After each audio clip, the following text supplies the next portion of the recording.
pelas palavras, me quis me emocionar, né? Aí depois como é que prega depois disso. Então é um prazer estar aqui nessa cidade, servindo nessa casa. Esse é um dia de celebração da obra de Deus na vida dessa comunidade, dessa cidade, na vida do Wesley e sua família. Então estamos muito felizes. Como todo mundo está sabendo, hoje é um dia de ordenação pastoral. E como a palavra já diz, a palavra ordenação está relacionada a colocar em ordem, colocar coisas em ordem. E eu quero trazer uma palavra falando um pouco sobre a função ministerial e sobre a função pastoral. E tem a ver com uma palavra especificamente para a vida do Wesley, mas também para a igreja dessa cidade. Então eu queria que você abrisse comigo, por favor, em Efésios 4.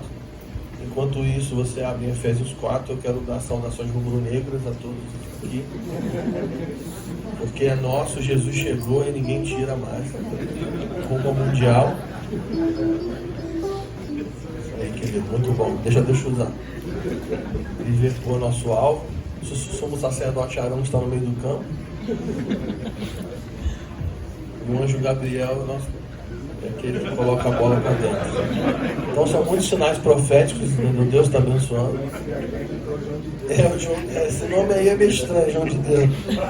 Mas tá bom, é João de Deus. Deus tem nos honrado, graças a Deus. Hoje é festa no Rio. Fiquei triste ontem porque não ouvia fogos. Nós estávamos na casa do nosso amigo ali, nós acordamos todo o prédio dele com a gritaria. Ele tomou multas, mas foi para a glória de Deus. Então, Efésios 4, Paulo está ensinando sobre... Ele está dando uma instrução sobre a ordem da igreja, o funcionamento dos ministérios. E no versículo 7, diz assim: mas a graça foi concedida a cada um de nós conforme a medida do dom de Cristo. Você pode dizer isso, o dom de Cristo? Dom de Cristo. Por isso foi dito, subindo ao alto, levou cativo o cativeiro e deu dons aos homens. É interessante que Paulo, o grande mestre das Escrituras, ele vai ensinar sobre ele fala sobre muitos dons, mas ele fala sobre 3 conjuntos de dons na Bíblia. Talvez os mais famosos ou mais pregados em Coríntios, 1 Coríntios capítulo 12, onde Paulo ensina sobre os dons do Espírito. E ele fala que os dons do Espírito são disponíveis a toda a igreja, e os dons do Espírito devem ser buscados pela igreja. Você vai ver isso em Coríntios 14, onde ele fala assim: busque os dons. Então ele fala sobre a igreja, busque os dons. E aí, em Efésios capítulo 2, Paulo vai falar sobre o dom de Deus. Ele diz que o dom de Deus é a salvação, onde Deus salva aquele que ele deseja salvar. E a salvação é por meio da graça. Isso não vem de homens, mas vem de Deus. Por quê? Porque tudo aquilo que recebemos vem do alto. Então Paulo ensina sobre os dons do Espírito, que nós precisamos buscar, todos os nascidos de novo. Ele ensina sobre o dom de Deus, que é a salvação, que ele nos dá por meio da graça, e nós recebemos por meio da fé. E aqui ele está ensinando sobre os dons de Cristo, Efésios 4. E aí, aqui ele diz que Cristo deu dons aos homens, e ele, subindo para o alto, levou o cativeiro e deu dons aos homens. Aí a pergunta aqui é, qual que são os dons de Cristo? Então no 11 ele responde: ele designou uns como apóstolos, outros como profetas, outros como evangelistas, ainda outros como pastores e mestres, tendo em vista e tendo como objetivo a capacitação ou o aperfeiçoamento dos santos para a obra do ministério. Obra do ministério essa que é a edificação do corpo de Cristo. Então aqui Paulo está falando sobre dons de Cristo. E ele fala que os dons de Cristo são 5 ministérios, ou 5 ofícios, ou 5 funções ministeriais. E algo interessante aqui, que aí, agora abrindo a caixa do tio Coelho, aqui eu vou começar agora. É que quando a gente fala de dons do Espírito, qual que é o dom do Espírito? Aí tem lá, né? Línguas, interpretação de línguas, dom de curar, milagres, fé, discernimento do Espírito. Então, nós buscamos os dons. Então, nós buscamos o dom de profetizar. Então, o dom do Espírito é o dom da profecia. Nós buscamos o dom de curar. Então, o dom do Espírito é o dom de curar. Mas, aqui, Paulo está dizendo, na minha ótica, ele não está ensinando que nenhum homem deve buscar os dons de Cristo. Não tem isso aqui. Por quê? Porque na minha ótica, o dom aqui não é o dom pastoral. Por exemplo, tem alguns pastores aqui. Eu não acredito que você, que é pastor, tem o dom de pastor. Você não recebeu o dom de pastor. Eu acredito que os dons aqui são homens e mulheres. A palavra dom significa presente. Quando alguém carrega o ofício pastoral, não é que ele recebeu o dom de pastor. Não. Ele não recebeu de presente o dom de pastor. Na verdade, ele é o presente de Deus para a igreja. Os dons de Cristo são homens e mulheres dons. São homens e mulheres que Cristo deu de presente para a igreja. Amém? Amém. Então sempre honre os homens e mulheres que o Senhor deu de presente para a igreja para servir.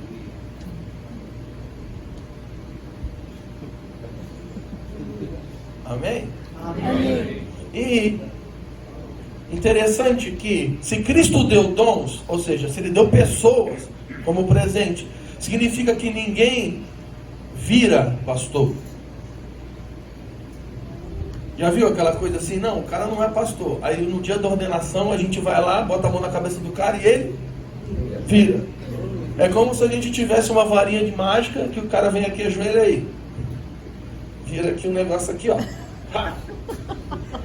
E o cara vira pastor. Não. Ninguém vira pastor. Você nasce pastor. O que acontece é que você vai desenvolvendo na sua vida, até que chega um momento que você está apto para servir como, mas você nasceu.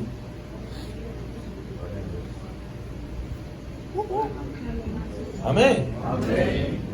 Se é o dom de Cristo, se o dom pastoral, o dom profético, o dom mestral é um dom de Cristo, significa que nenhum homem tem autoridade de botar a mão na cabeça de nenhum outro homem e falar, agora receba o dom. Aleluia. Vou usar um exemplo teológico. Qual é o teu nome? Rafael. Você é bonito. Rafael, você é homem? Ela tem certeza? Absoluta. Ela falou com convicção. Rafael, tu é homem? Tem certeza? Absoluta. Falou com convicção. Agora tu imagina se eu chego aqui e te chamo aqui na frente e falo, ajoelha aí. E aí eu boto a mão na sua cabeça e eu falo assim, agora eu te unjo mulher. Pela autoridade de Jesus. E aí eu rodo, toco um chofar, dou uma cambalhota aqui, pego um menorá e rodo, falo umas palavras hebraicas. Você vai virar mulher? Sim ou não? Por que não? Porque você nasceu homem. Então, o fato da gente fazer qualquer cerimônia religiosa para ordenar qualquer pessoa que não tem o dom de Cristo, que não é dom de Cristo, não significa nada. Nenhuma cerimônia religiosa significa nada se essa pessoa não for um presente de Jesus para a igreja. Amém? Amém. Você está comigo? Amém. Então nós não estamos aqui para empossar o Wesley como pastor. Tipo assim, agora ele subiu aqui, ele é o Wesley. Aí agora, ajoelhou aqui, nossos pastores sobem aqui, nós vamos botar a mão na cabeça dele, aí vai vir um poder mágico, e aí ele vai virar e vai levantar, agora eu sou o pastor Wesley. Não, nós viemos aqui para reconhecer o favor de Deus na vida desse homem, daquilo que ele tem desenvolvido todos esses anos. E nós estamos aqui para reconhecer e com muita humildade falar: Senhor, nós cremos naquilo que você está fazendo, nós cremos na sua obra, e nós reconhecemos como corpo de Cristo que você é um enviado do Senhor para essa terra. Amém? Amém. Amém. Então vamos, agora eu vou falar sobre o ministério pastoral. Agora prepare-se. Êxodo 18, abre por favor. Porque nessa manhã estamos aqui para reconhecer que o Wesley é um dom de Jesus para essa cidade, para a igreja do Brasil, o ministério pastoral.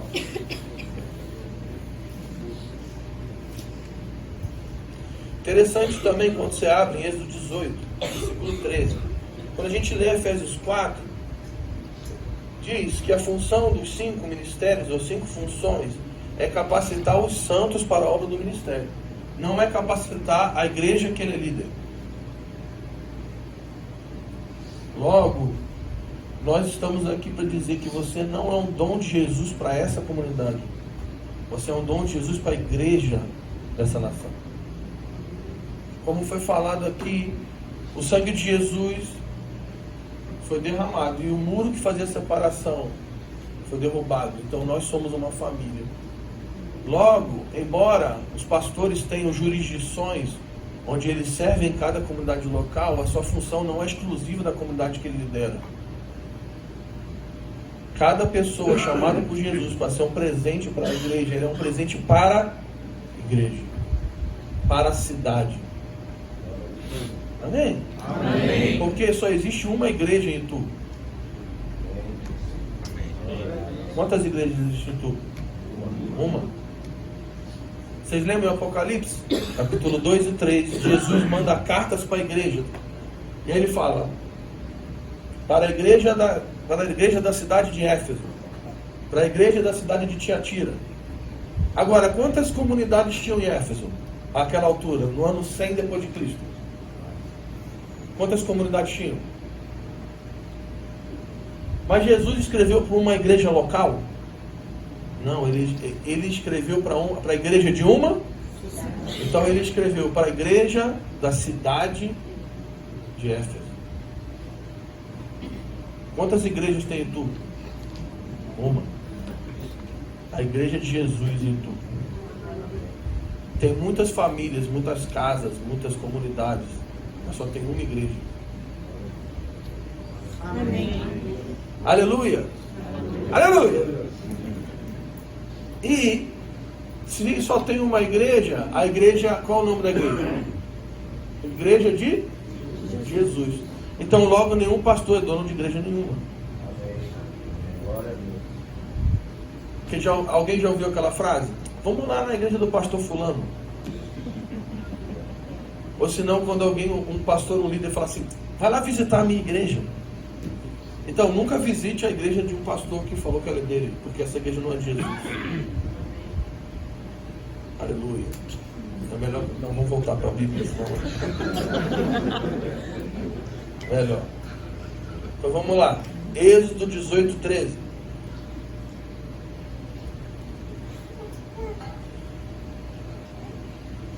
Diz assim: no dia seguinte, Moisés assentou-se para julgar o povo, o qual ficou em pé diante dele, desde a manhã até a tarde.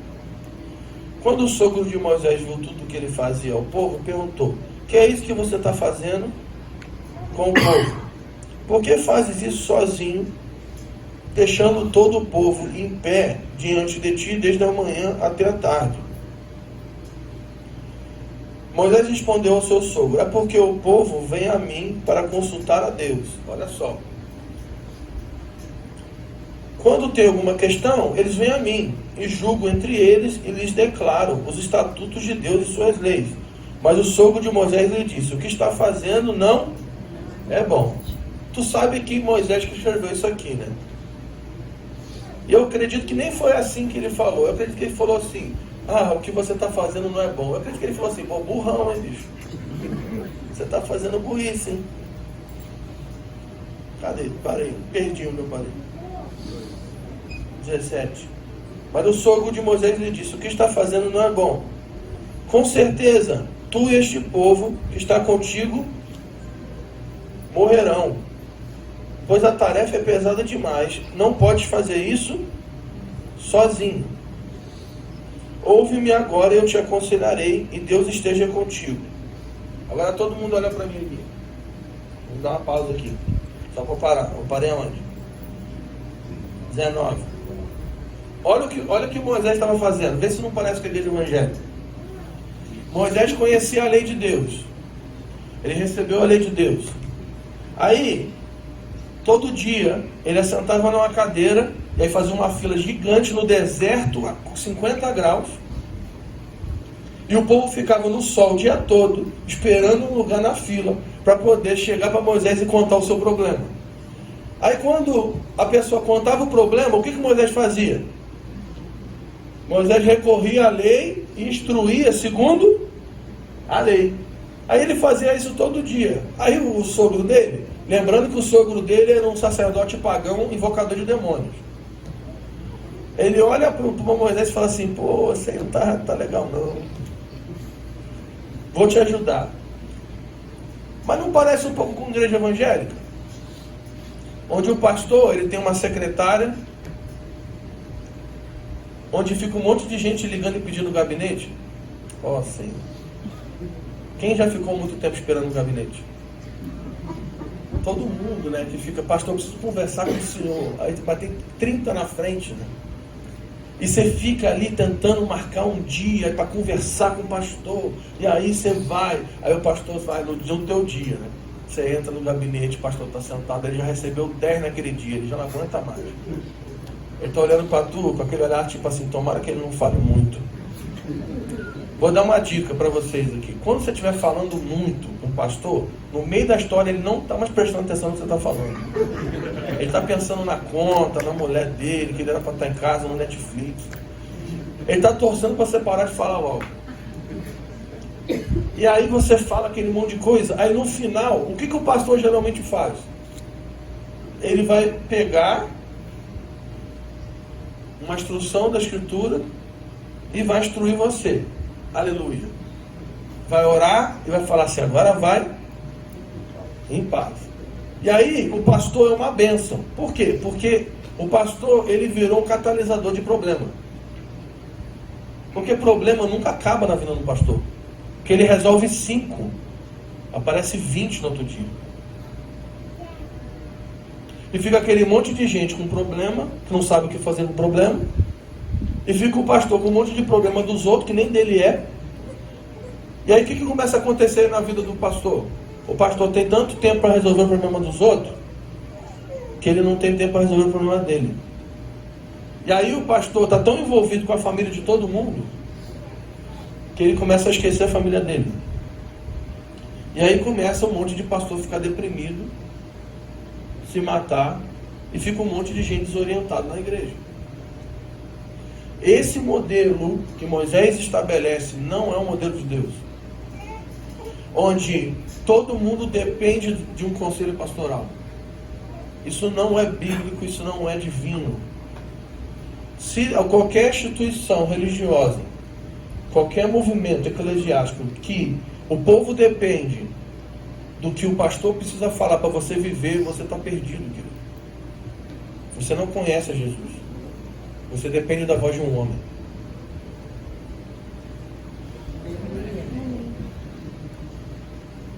Se você depende da voz de um homem para seguir a sua vida, você não conhece o seu Deus.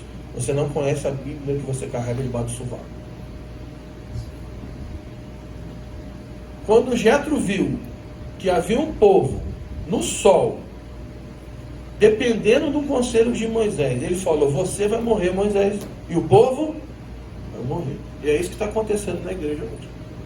O povo está morrendo porque falta conhecimento. E os pastores estão morrendo. Por quê? Porque todas as cargas de demanda, de problema, são colocadas E o pastor, ele é colocado na igreja como o super-homem, o mestre dos magos, sei lá, o Yoda. Que é o cara que ele tem a resolução para todos os problemas, ele sabe tudo. Você vai contar o problema mais cabeludo para ele, ele vai fazer um passe de mágica e vai resolver para você. E isso não é bíblico. Aí Jétro vê essa situação e ele fala: vou te aconselhar. 19. Ouve-me agora e eu te aconselharei. E que Deus esteja contigo. Deves apresentar o povo diante de Deus, a quem deles levar as causas do povo. Agora 20, presta atenção. Ensina-lhes os estatutos e as leis. Mostra-lhes o caminho em que devem andar e as obras que devem praticar. Agora olha para mim de novo. Qual que é a principal função de um pastor?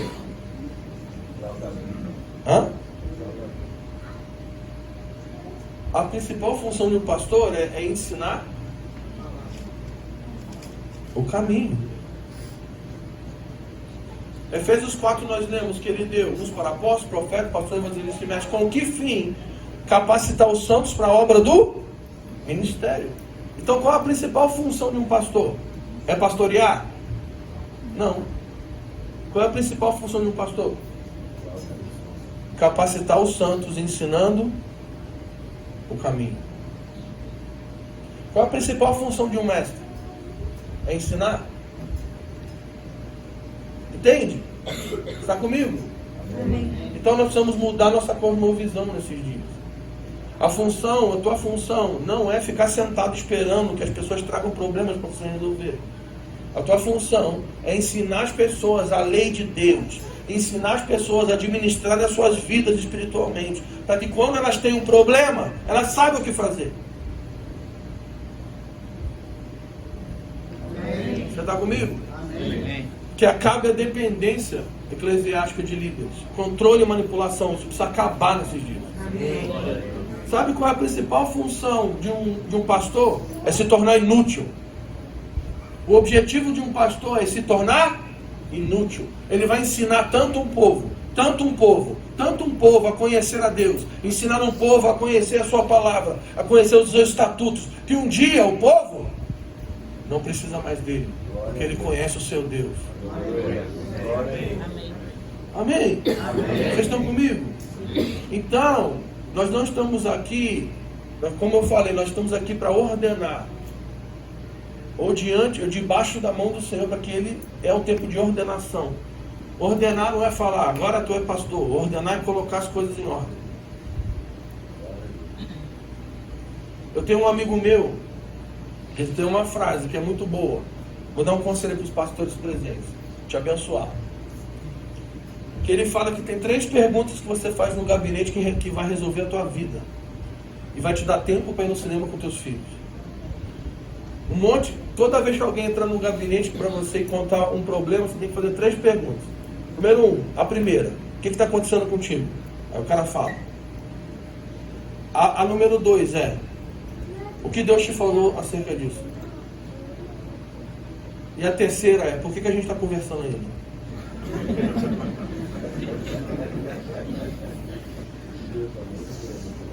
Aí tem uma pergunta entre a 2 e a 3, que é a pergunta avançada.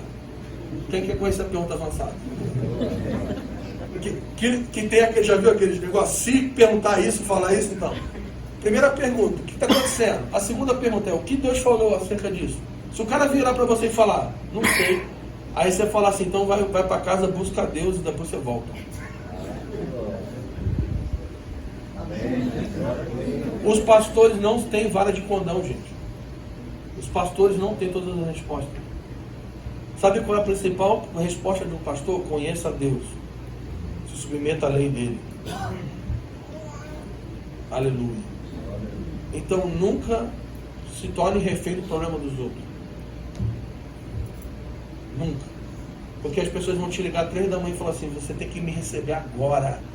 Eu estou com problema no meu casamento, é urgente. Aí você faz uma pergunta, no casamento você está pronto, hein? Tô te dando várias dicas. Quando o cara fala, tô com um problema urgente, vem aqui agora, 3 da manhã, você fala assim, quanto tempo você está com esse problema no casamento? Aí você fala assim, 2 anos. Eu falei, querido, já está 2 anos que isso aí, tu pode esperar mais uma semana. As pessoas vão querer que você largue tudo o tempo todo para você pare a tua vida, para ficar gerando demanda. E a tua função não é pagar incêndio dos outros, a tua função é ensinar as pessoas a administrar a sua vida por meio da lei. Amém.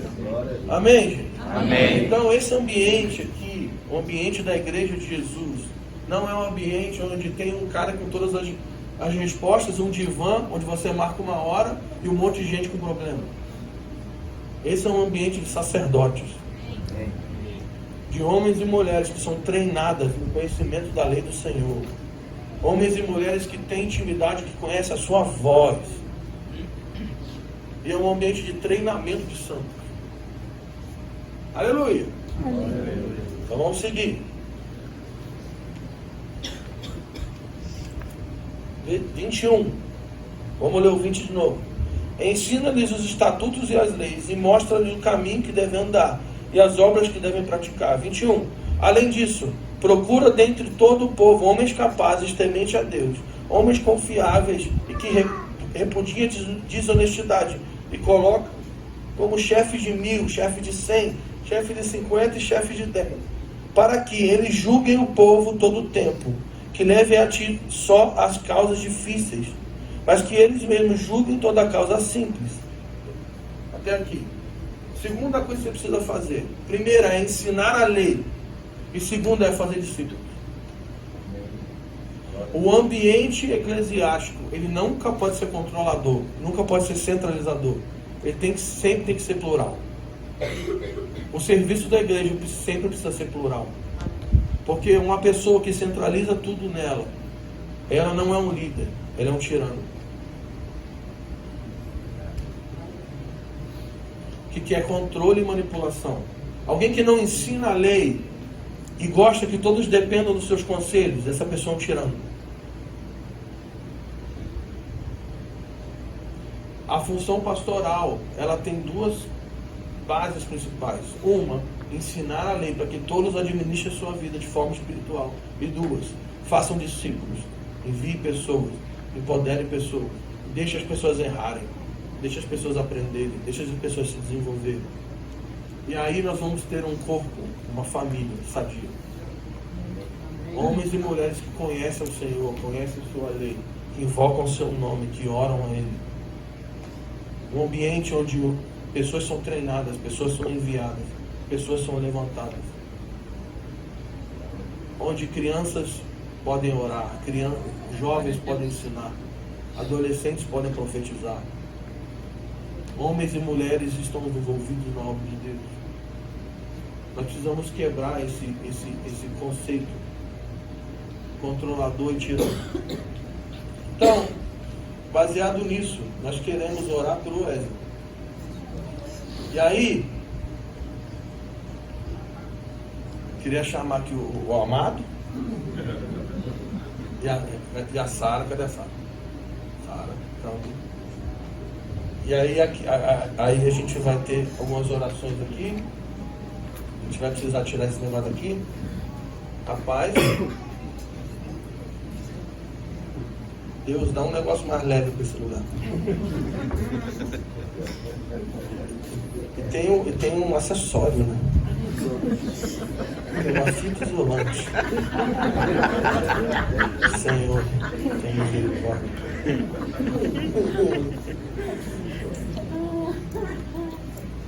Eu queria chamar os pastores presentes, por favor, viesse aqui, para que nós pudéssemos orar juntos. Se você reconhece aquilo que o Senhor está fazendo na vida do Wesley e deseja participar, eu queria que você viesse aqui, por favor.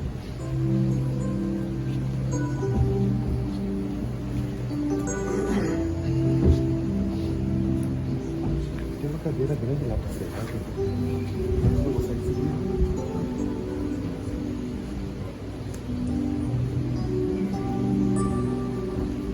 Obrigado pela presença de vocês.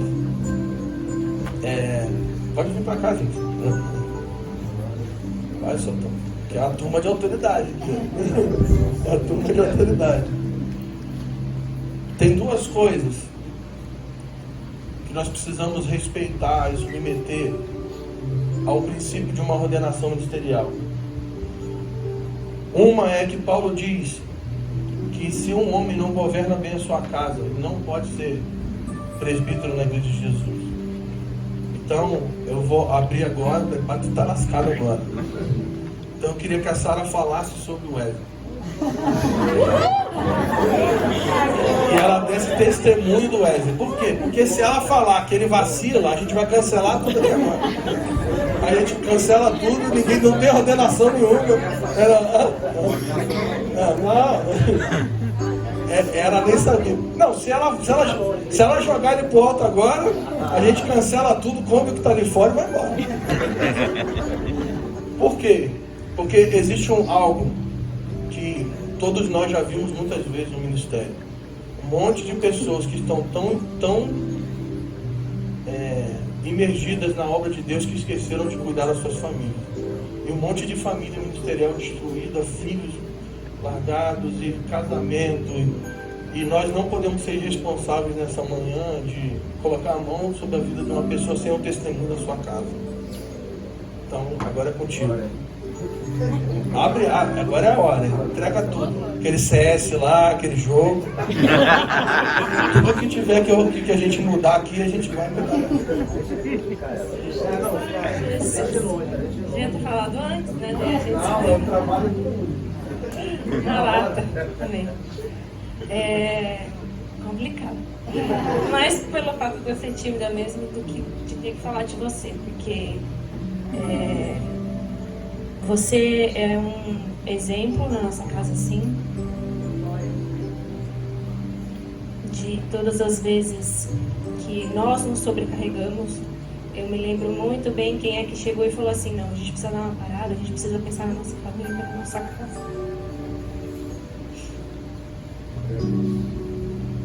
Você sabe que eu sou muito intensa. Quando eu começo a fazer as coisas, eu me jogo e eu pego tudo.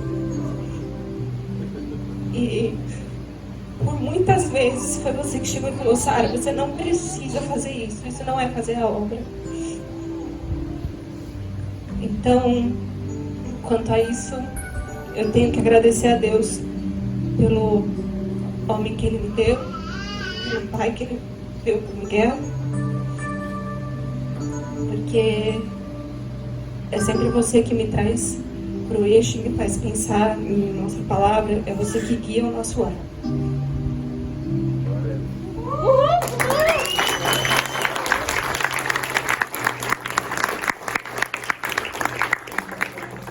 Como também eu queria pedir que o meu amigo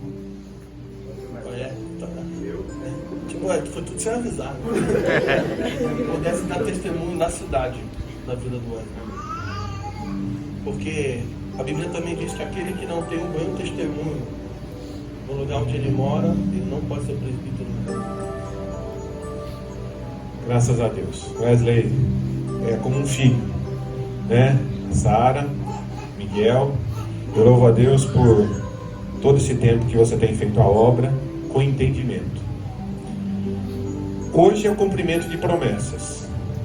O Senhor tem cumprido, e só o fato de ver todas as pessoas que não estão caminhando lado a lado com você hoje, porque cada um está num lugar ou congregando em outras cidades até, nós vemos aqui por amor a você, amor à obra que Deus tem na sua vida. É isso que o pastor acabou de fazer, pedir para a sua esposa dar testemunho de você. Ninguém conhece mais você aqui entre nós do que ela. E eu conheço você pelos frutos que você tem. Essas pessoas que aqui estão amam você. E saiba, isso que você falou assim, eu me sentia sozinho. Pode perguntar a qualquer um desses pastores aqui, já passou esse sentimento no coração. Mas saiba, nunca você estará sozinho. Nunca. Porque o Senhor tem cuidado de ti nos momentos mais difíceis. E eu louvo a Deus pela tua vida e me alegro pela oportunidade de testemunhar mais um feito do Senhor na sua vida. Você é uma bênção. Deus te abençoe.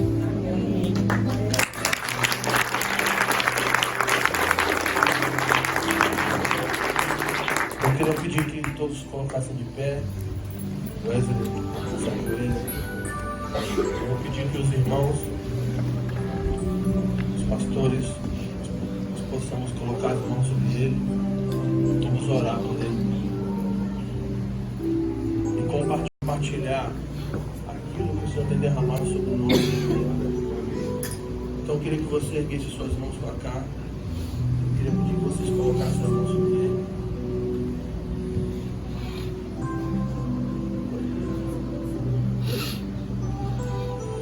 Pai, em nome de Jesus te damos graças, Senhor, porque tantas pessoas existem nessa cidade e o Senhor nos deu o privilégio, nosso sacerdote, Senhor, de poder participar dessa grande obra, Senhor, que Tu, Senhor, faz se cumprir nesse lugar, nessa manhã, Pai.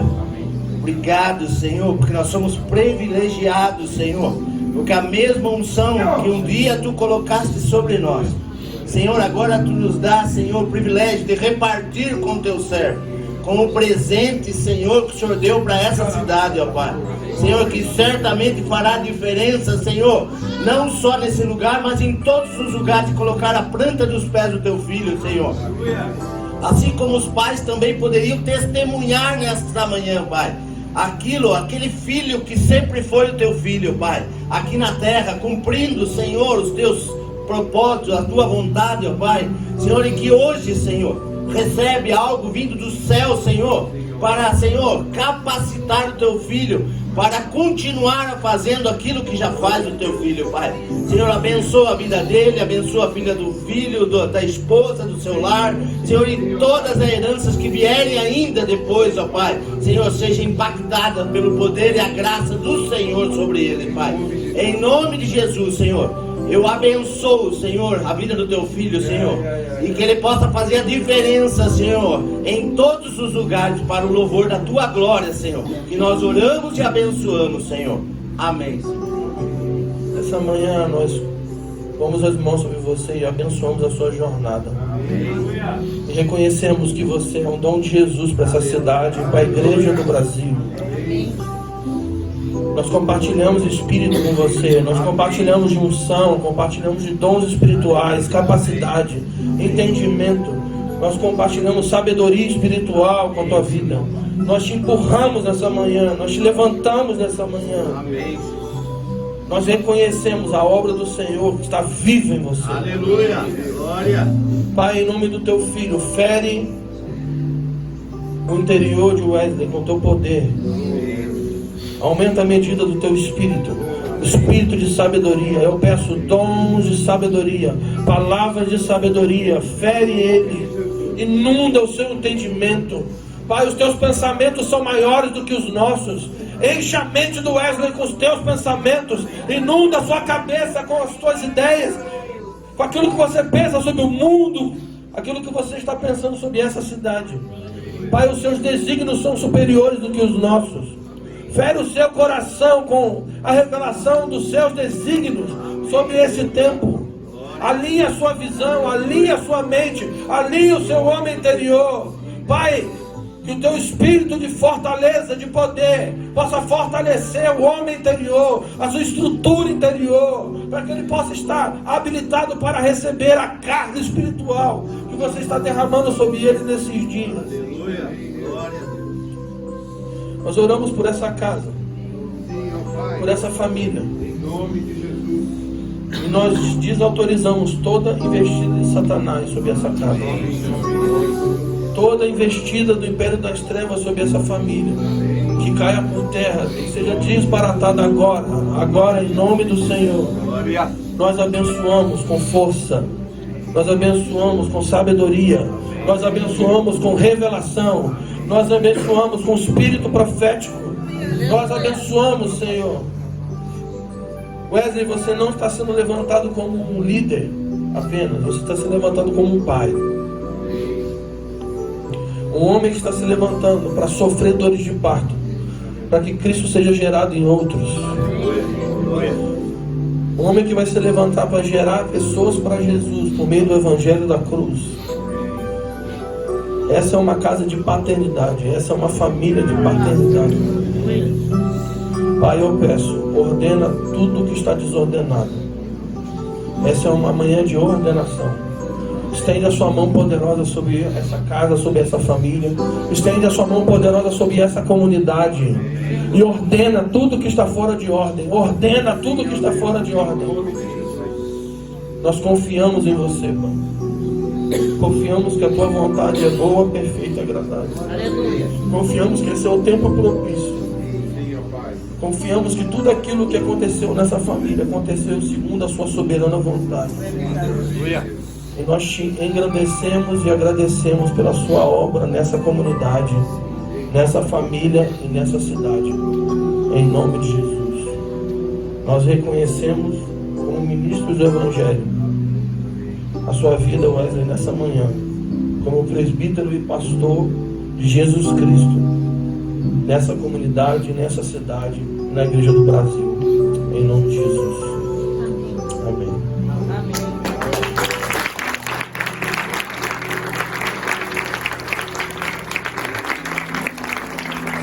Glória a Deus. Eu fico feliz por esse momento de ver Wesley, e uma das coisas que evidencia o pastorado do Wesley é a capacidade de ouvir as pessoas, a capacidade de parar e ouvir elas e aconselhar elas e elas seguirem o seu caminho, o seu alvo. Então fico feliz também com a Sara, está sempre do lado dele, o Miguelzinho. Eu fico feliz em ter conhecido você também aqui nessa cidade. Foi uma pessoa também que me recebeu também de braços abertos, eu também. Então a gente vê isso, esse pastorado abençoado na vida do Wesley. Muito obrigado, Deus abençoe. Paz do Senhor, meus irmãos. Amém. O Wesley, o João Marcos também que está aqui, cresceram junto com o Israel, meu filho. Foi dormir lá em casa quantas vezes. Faziam muita bagunça, né?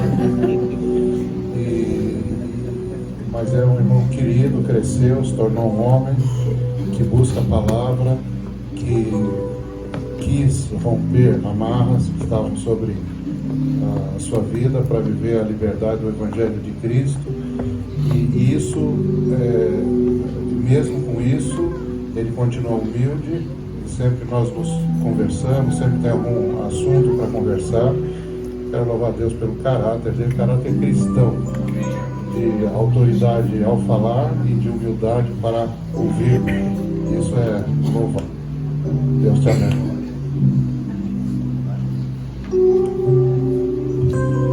Bom dia a todos. Bom, há algum tempo já eu conheço Wesley e sempre vi, na verdade, o grande homem de Deus que está aí. Sempre vi. Com todas as dificuldades, às vezes ele ia cortar esse cabelo aí, que tá bem feio agora, que eu mais corto. A gente conversava bastante, questões, e na verdade, por que eu vi ali um grande homem de Deus?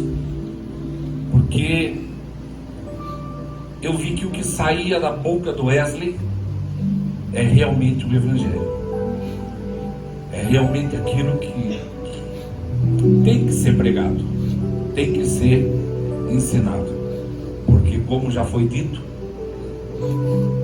pelo nosso irmão, está muito feio por aí, tem muita coisa sendo ensinada que não é o Evangelho. E aqui está um grande homem de Deus, que eu tenho a certeza que aqueles que ouvirem o que ele ensinar vai conhecer realmente a Cristo. Que Deus o abençoe.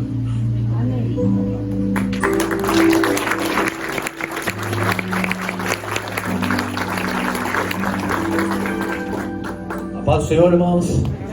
Louvado seja Deus. Tem que falar, né? Sensacional. Isso nós já sabíamos que um dia haveríamos de contemplar, mas nem imaginávamos que ia ser tão maravilhoso, né? benção, pastor, a forma de dirigir, as palavras, sensacional. Nós há muitos anos procuramos ouvir algumas coisas na essência do Evangelho por homens na terra. E hoje você, a dificuldade que é. Mas, como o Senhor disse para Elias na caverna, eu tenho guardado os meus, separado os meus para uma grande obra. E eis aqui diante de nós uma grande obra que nós já pudemos ver desde pequenininho, né, pastor Marcelo, pastor Cláudio, nós que vimos ele pequenininho correndo na igreja, nós pudemos contemplar aí as maravilhas. Louvado seja Deus pelo pai, Valmir, pela Marisa que está aí, que está tudo aí, ó, o irmão, né, que está vendo esse exemplo. Eles podiam também testemunhar hoje aqui, ó, o quanto Deus te deu os privilégios de ter experiências com Ele. Nós pudemos ouvir algumas delas, que não só edificou a sua, mas edificou a nossa, que ouvimos tudo. E hoje eu louvo a Deus por estar aqui hoje. Eu fico muito alegre, meu coração está, né, batendo forte, porque é um privilégio nós estarmos aqui hoje, contemplando com a maioria dos seus amados aí, que viu você desde pequenininho caminhar e viu que você só cresceu, né? Não estamos falando de tamanho, viu? Tem alguns aqui que cresceram bastante de tamanho também. Mas eu quero dizer para o irmão que eu vi o espiritual seu crescer muito. E essa dependência de Deus e essa solidão foi fundamental para você se tornar o homem que você é hoje. E eu sei que Deus tem muito mais para você ainda, em nome de Jesus. Deus te abençoe.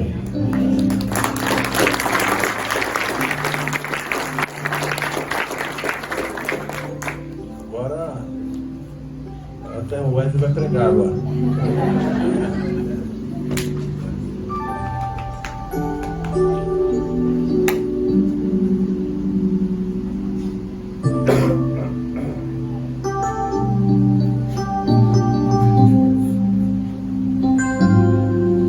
Nós te agradecemos por essa manhã.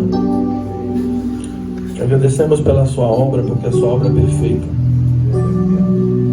Te agradecemos porque a sua vontade é boa, perfeita e agradável. Nós te agradecemos por aquilo que você está fazendo nessa cidade. E, Pai, nós pedimos nessa manhã, derrama o teu Espírito sobre tu, Pai. Cai sobre essa cidade, Senhor. Oh, Pai. Você é aquele que começou a boa obra nesse lugar, nessa terra, e você é aquele que vai completar a tua obra. Não tem nada perdido nessa cidade, Senhor. Nós, como igreja de Jesus, nesse lugar reunida, sem muros, a família que é participante do sangue de Jesus, nós pedimos, levanta pastores segundo o seu coração nessa cidade, Senhor. Levanta um povo segundo o seu coração, Pai. Quebra o poder da tirania no meio daquilo que chamam de igreja. Quebra o poder do controle e da manipulação naquilo que chamam de igreja. Pai, estende a sua mão sobre essa cidade, a sua mão poderosa, e abala tudo aquilo que precisa ser abalado nesses dias, Pai, para que o teu reino inabalável venha sobre esse lugar. Nós cremos que existe uma medida do teu Espírito vindo sobre essa terra. Assim como naquele dia em Jerusalém, quando poucas pessoas se reuniram e você derramou o seu Espírito e afetou a história de uma cidade inteira. Nós pedimos, Pai, envia o teu Espírito e aviva a tua obra nesse lugar, Senhor. Em nome de Jesus. Amém, glória a Deus. Nós já estamos encerrando, pode dizer. Obrigado. Eu gostaria de pedir para que vocês se assentassem só um segundinho. Todo mundo que estava lá fora está aqui. Só um minuto, Fábio, você está muito ansioso. Vamos seu coração. Não, mas ele é ansioso. Tá, todo mundo que estava lá fora. A Débora está aqui.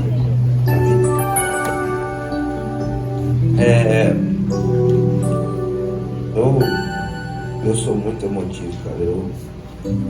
Deus me deu a graça de falar, mas tem certas horas que eu não consigo falar. Então eu não vou falar muito. Mas eu gostaria de agradecer ao Senhor em primeiro lugar.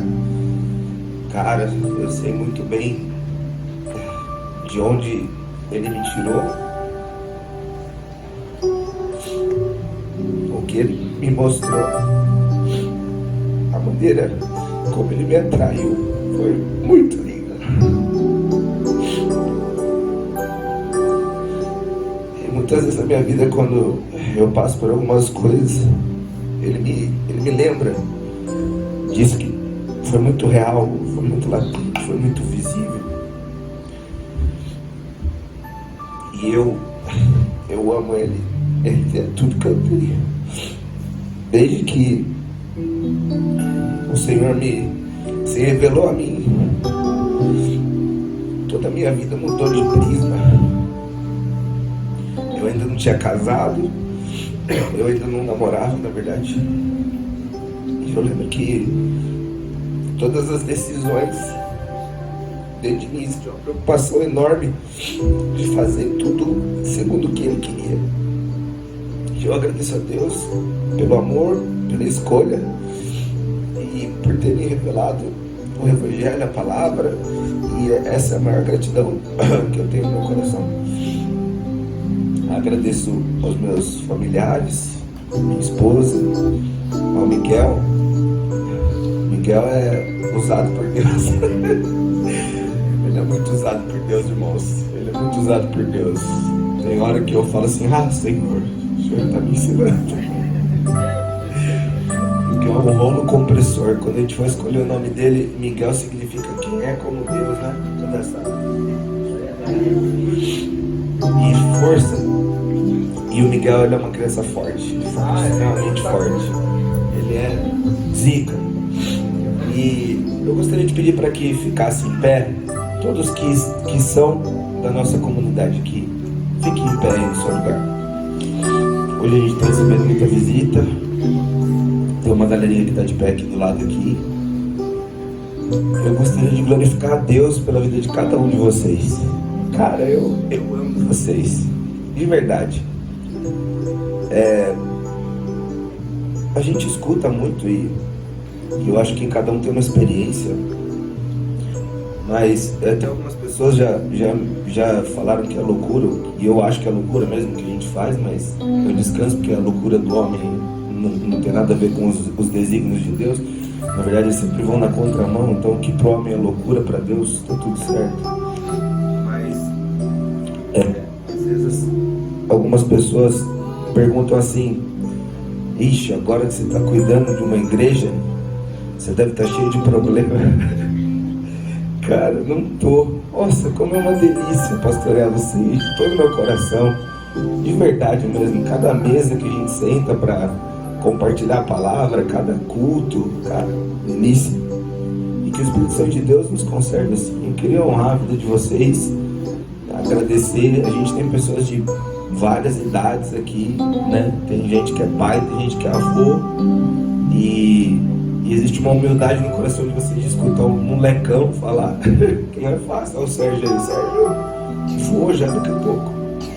E gostaria de agradecer e de honrar a vida de cada um de vocês, né? Não é fácil hoje em dia, no tempo que a gente vive, de você acreditar, de acreditar no que as pessoas pregam. Às vezes, quando a gente escuta alguém falando, quando você vai se aproximar dessa pessoa, você vê que não é bem o que ele está falando. Eu agradeço a Deus por vocês estarem confiando no propósito que Deus entregou para nós, né? Desde o começo o Senhor falou que enviaria pessoas mortas por dentro e vivas por fora. Todos nós, inclusive eu, estamos nessa situação, estamos aprendendo. E eu glorifico a Deus pela vida de cada um de vocês. Muito obrigado, foi no meu coração. A minha oração é que todas as palavras que foram ditas aqui, o Senhor me dê a graça para que elas continuem sendo verdade. E eu me coloco inteiramente à disposição de vocês para o dia que eu estiver pisando fora da faixa, vocês me falarem. Nós sempre ensinamos que não existe hierarquia na igreja, existem lugares à mesa. Na verdade, o pastor, ele é um servo. Então, por favor, não me deixem perder, não me deixem me perder. Então, vocês têm toda a liberdade do mundo. Você está viajando, maneira. Tudo que você falar, você está falando o contrário. Por favor. Amém? Muito obrigado do fundo do meu coração. Que Deus abençoe a vida de cada um de vocês. Amém?